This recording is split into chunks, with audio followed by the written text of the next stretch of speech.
Hi class, how are you all today?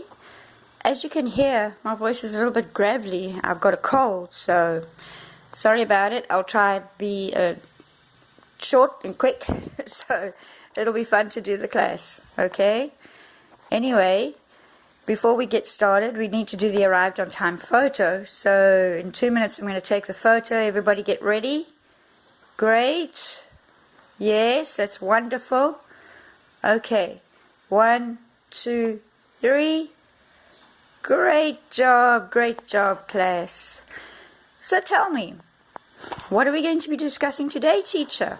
Well, I've got something special in store for you. It's to do with things we talk about every day, things we read, things we listen to, and also what we write. Yes, I'm talking about grammar and how to teach grammar to our ESL students. Firstly, grammar can be a really difficult subject. It really can. So before we get started on the actual discussion and explanation, we're going to be watching an ESL video and we'll talk afterwards. Okay? Remember to take down notes and I'll chat to you soon.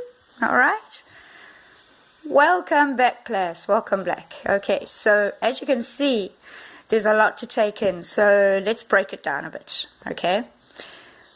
What is ESL grammar, and what's the difference? Okay, ESL grammar is teaching English second language. What does that mean? That means we're teaching English to students who do not speak English as a first language, all right? So we need to make the classes fun and interesting and they want to learn. It's totally different from teaching students who know English, because then you will teach them the grammatical correction and the rules and the regulations, and you'll have long texts and you'll have long exercises and stuff like that. With ESL grammar, we teach it totally different. So what do?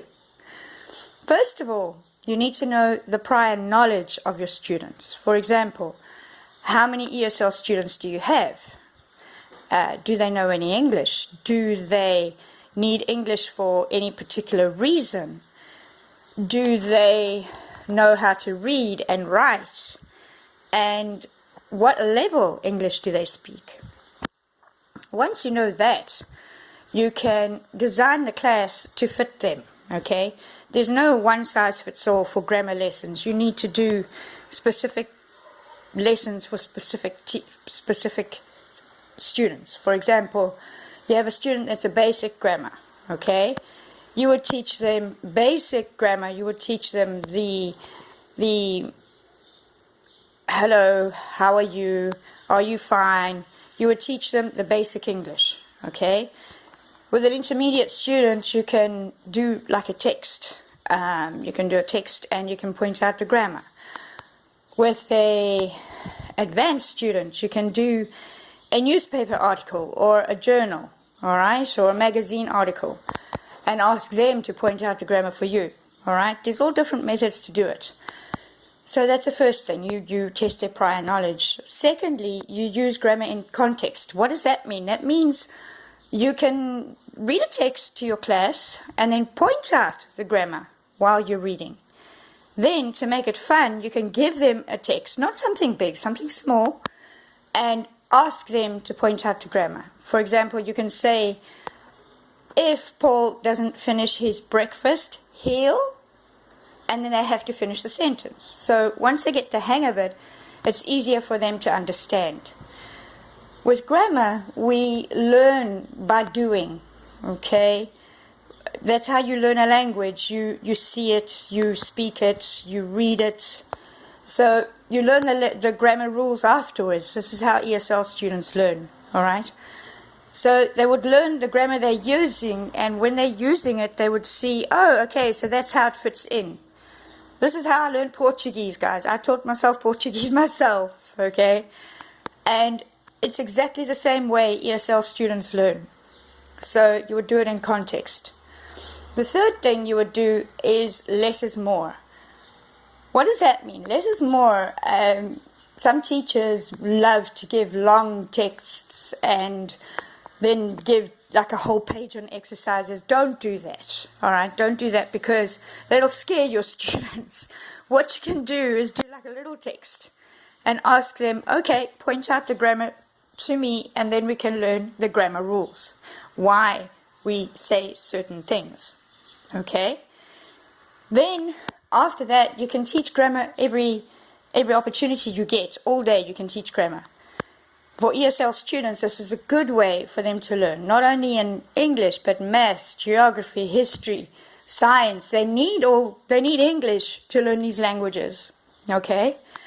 To learn these subjects, they will use English. So you can point it out in the different lessons that you're teaching, okay? So to break it down, grammar for an ESL student is all about having fun. Quizzes, puzzles, texts, videos, even songs. Even songs help them to learn. The lyrics, when they read the lyrics, you can tell them what the lyrics mean. They can deduce what it means for themselves as well. Okay? So with an ESL student, it's totally different. And when they having quizzes and competitions and learning and reading and writing and learning the different contexts, okay, they are learning without even knowing it. And this is the secret to ESL teaching. You have the students talk and move 50% of the time, and before they know it, wow, I just learned something. And they feel really excited and really good about themselves. Okay? So, class, that's it for now. All that's left for me to do, actually, you need to go to your breakout room, right? Yeah, sorry. You need to go to your breakout room to discuss what we just discussed now, and also the video. So have fun. You got 15 minutes, okay? And be creative, all right? Mash it out. Ask each other questions, and yeah, I'll see you soon, okay? Great, good job. Well done. So you learned a lot, yeah? Okay. So class, all that's left for me to do is to give you your homework assignments, all right? Remember, it has to be in by Monday, so you have the weekend to do it. The one will be a research. You have to research the difference between the old grammar, the old way of teaching grammar, and the new way of teaching grammar, the ESL student way, teaching the grammar to the ESL student. Okay? And then I want you to pretend you are the teacher and you are giving the lesson. And I want you to video this. All right? And I want you to use a few grammar explanations inside it. All right? So that's it for now, class. And have fun, be creative, think out the box. And this is Teacher Mary saying, bye. I will see you next week. Bye-bye.